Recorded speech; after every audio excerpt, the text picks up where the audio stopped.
नमस्कार, आप देख रहे हैं शिक्षा बाई आकांक्षा। मैं हूं आपके साथ आकांक्षा वर्मा।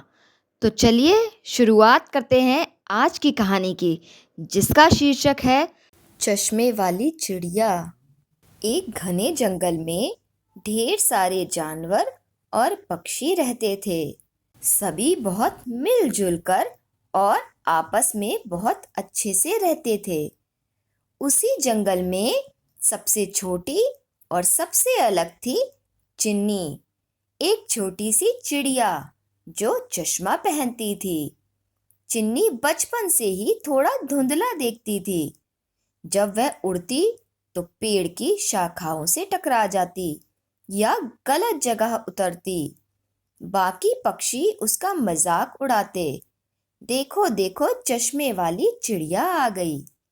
चिन्नी को बहुत बुरा लगता, लेकिन वह जानती थी कि बिना चश्मे के वह ठीक से देख ही नहीं सकती। उसकी माँ ने एक बार कहा था, चश्मा तुम्हारी कमजोरी नहीं, यह तुम्हारी ताकत बन सकता है। वह बात चिन्नी को याद रहती। एक दिन जंगल में अजीब सी बात हुई। एक चमकदार चीज आकाश से गिरकर पेड़ों के बीच जा गिरी। जोरदार आवाज हुई और कुछ जानवर डर के मारे अपने घरों में छिप गए। अगले दिन जानवरों की सभा बुलाई गई।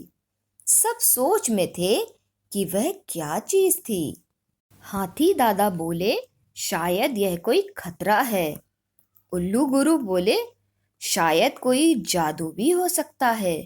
लेकिन किसी को भी ठीक ठीक नहीं दिखा कि वो क्या चीज थी। वह बहुत दूर ऊंचे पेड़ों के बीच फंसी हुई थी। चिन्नी ने धीरे से कहा, मैं देख सकती हूँ, अगर आप सब कहें तो। सबने चौंक कर उसकी ओर देखा।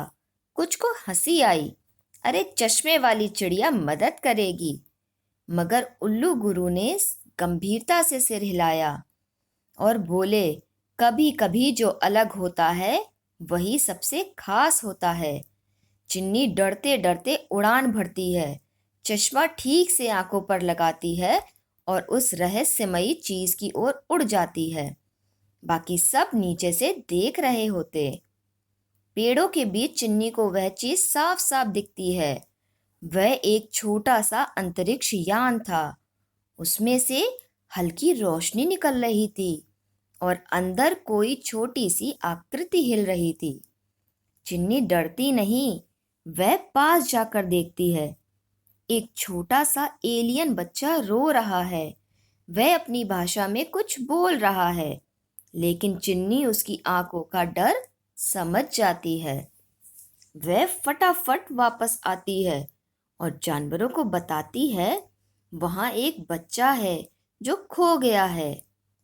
हाथी दादा और बंदर की टोली मदद को तैयार हो जाते हैं। सभी जानवर मिलकर उस यान को नीचे लाते हैं। उल्लू गुरु अपने पुरानी किताबों से एलियन भाषा के कुछ संकेत पढ़कर समझाने की कोशिश करते हैं।